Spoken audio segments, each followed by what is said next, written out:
Compartimos, no puede ser de otra manera, el dolor del pueblo venezolano y quiero expresarlo aquí a través de nuestras compañeras venezolanas aquí presentes con la pérdida de una figura como la del presidente Hugo Chávez. Es un dolor además que compartimos, no puede ser de otro modo tampoco, los que hemos intentado acercarnos a esa figura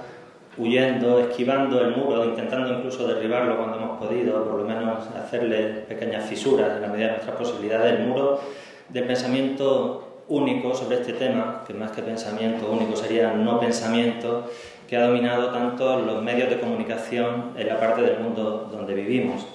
Los que hemos intentado esquivar ese muro y acercarnos a esa figura a través de la escucha de sus discursos completos, no de las frases sacadas de contexto que nos llegaban aquí,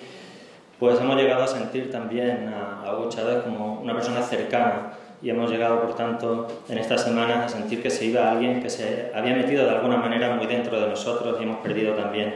mucho. Pero siguiendo con los sentimientos,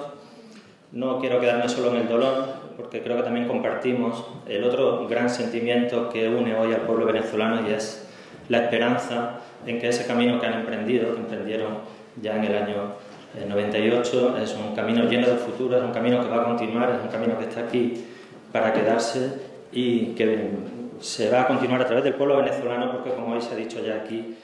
Chávez ya es un pueblo, no es solo una persona. Partiendo de esta expresión de sentimientos para empezar, quiero, y el hilo de ella, reivindicar un poco lo que Eduardo Galeano había aprendido a su vez de los pescadores colombianos cuando decía que le habían enseñado una palabra y era sentipensante. Él decía que el ser sentipensante era aquel que era capaz de deshacer el divorcio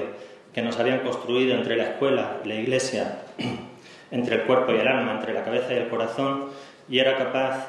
de reunir de nuevo ese matrimonio. Y creo que ese ser sentipensante del que habla Galeano es quizá también tiene mucho que ver con uno de los legados más importantes que nos deja la figura de Hugo Chávez, su capacidad para llegar al corazón de la gente desde las palabras afectivas, afectuosas, desde la cercanía, desde los gestos, desde las anécdotas, desde las sonrisas, desde todo lo que lo hacía ese ser humano entrañable que ha sido para el pueblo venezolano, pero al mismo tiempo, y ese otro lado quizás se ha mostrado mucho menos aquí porque no interesaba para la caricatura que del personaje Chávez se ha construido en los medios de comunicación, al mismo tiempo lo hacía siempre desde la razón, desde la historia, desde la explicación de lo que supone la historia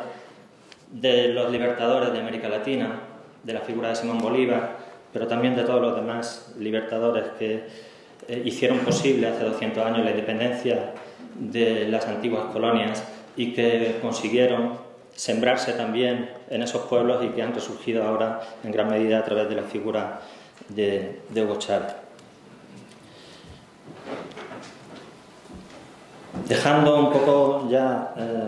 de lado esta primera consideración,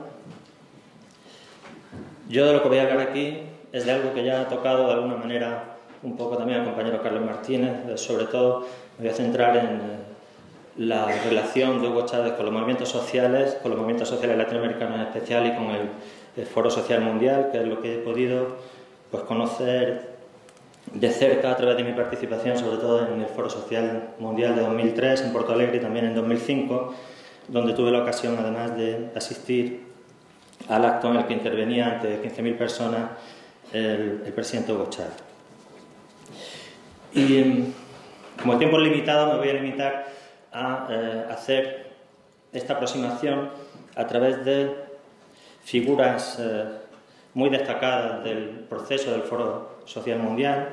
como son Ignacio Ramonet, exdirector del Le Monde Diplomatique y miembro del Consejo Mundial del Foro, o como es João Pedro Stedile, al que ya se ha referido, se ha referido a su movimiento, Carlos Martínez, el líder del movimiento de los Sin Tierra de Brasil. Son dos de las figuras que más influencia han tenido en la génesis del Foro Social Mundial y en toda su evolución posterior, pero también quiero abordar un poquito lo que el propio Chávez dijo de este proceso del Foro Social Mundial y de por qué él iba allí, fue asiduamente, y también un poco de lo que yo pude ver, que era, más allá de estas figuras individuales, la reacción de la gente ante la presencia, ante las intervenciones, ante la intervención sobre todo de 2005 de Hugo Chávez en el foro. Empezando un poco por Ignacio Ramonet. Ignacio Ramonet tuvo la oportunidad de presentar a Hugo Chávez en el acto del Foro Social Mundial de 2005 y lo presentó como un dirigente de nuevo tipo y explicó después por qué le parecía que era un dirigente de nuevo tipo. Lo explicó de manera muy cartesiana porque Ignacio Ramonet, aunque es español, se ha formado y ha pasado muy buena parte de su vida en Francia, decía que lo explicaba en torno a 5 razones. Primero decía porque es un resistente, es el primer dirigente latinoamericano históricamente que le paró los pies a la globalización liberal. El primer dirigente que suspendió y detuvo las privatizaciones y que de una vez por todas optó por los humildes contra los amos del mundo. Luego, las 2 siguientes razones eran razones de alguna manera repetidas, porque es un demócrata y porque es un demócrata bis, decía él.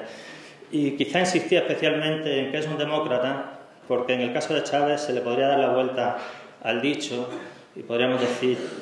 y en el caso de la democracia venezolana, que dime de qué te critican y te diré de lo que puedes presumir. Y precisamente si Venezuela puede presumir de algo es de su democracia. Decía, pocos dirigentes en el mundo se han sometido tantas veces desde su victoria en 1998 al veredicto de los ciudadanos y la urna. Y esto era en 2005, después ha seguido esa tendencia.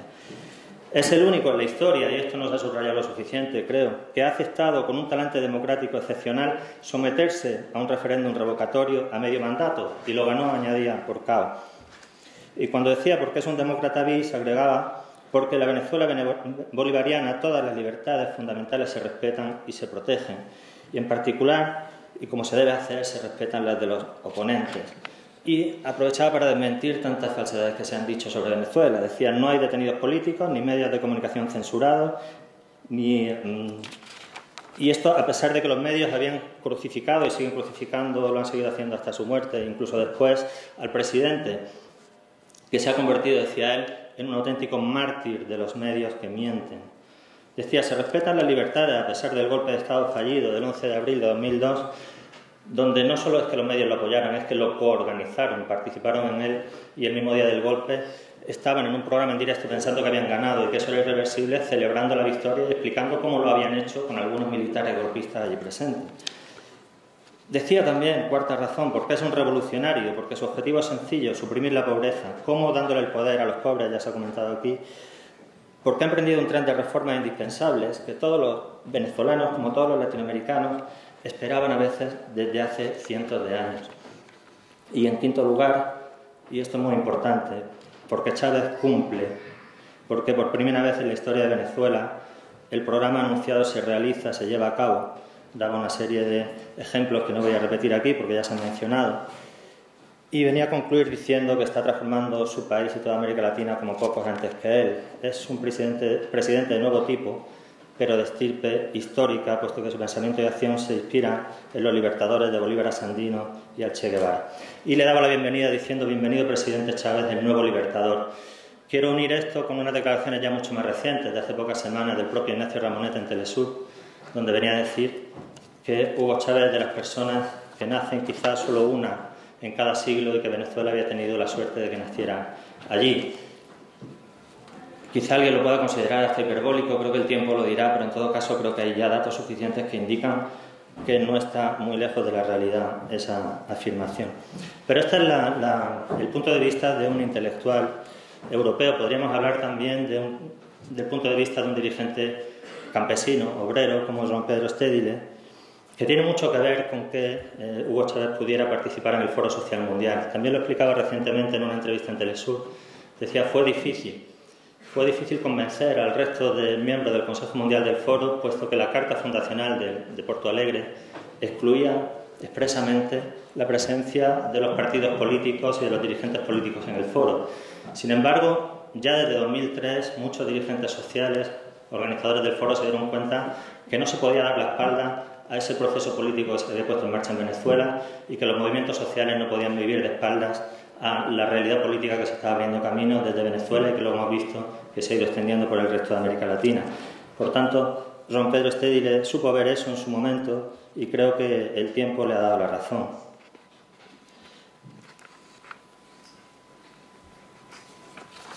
Decía también Stedile que se había tenido que enfrentar incluso a algunos burócratas que habían querido impedir esa participación, y bueno, pues eso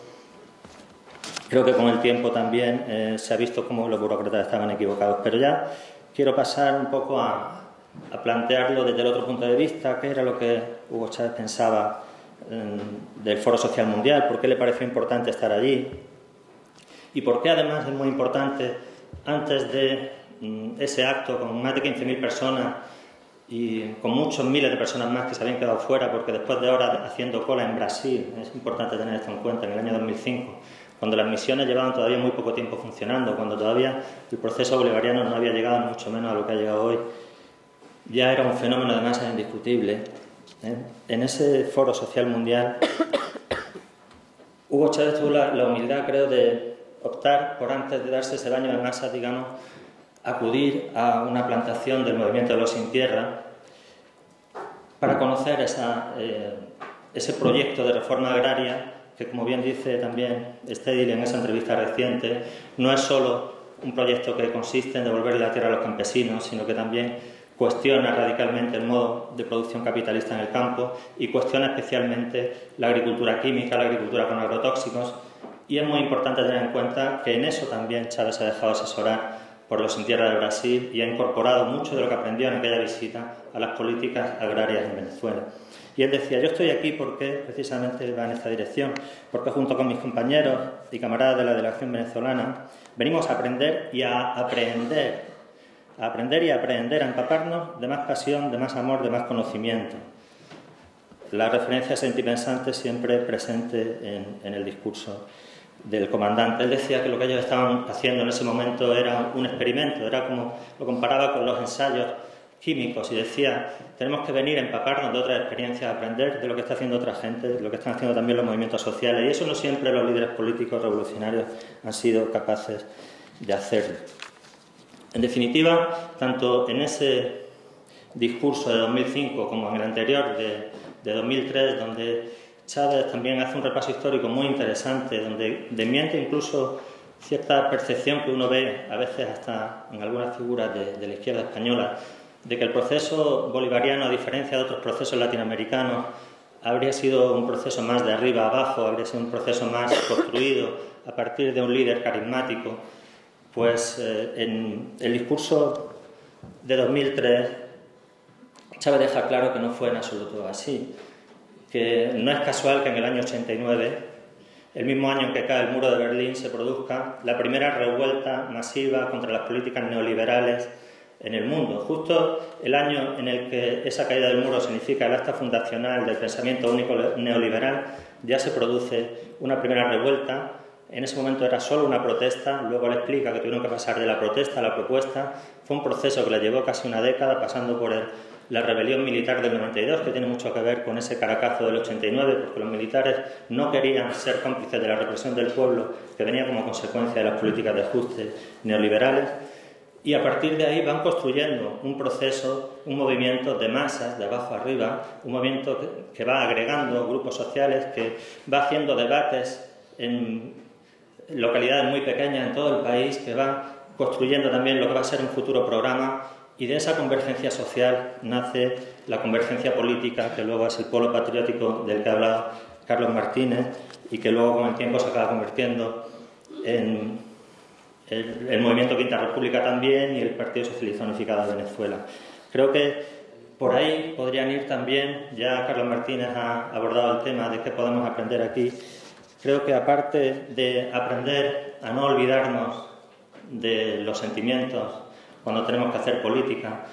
porque quizá los sentimientos son los que nos pueden ayudar a superar luchas intestinas, luchas por intereses particulares, luchas a veces por afanes de protagonismo, luchas por pequeñas diferencias que nos hacen olvidar lo que nos une, que es mucho más importante que lo que nos separa. Y creo que en ese sentido aprender a recuperar los sentimientos es hoy por hoy no perder de vista, y con eso termino, que estamos en un país donde hay 6 millones de personas que no tienen trabajo, donde hay cientos de miles de personas a las que se desahucia de sus casas todos los días,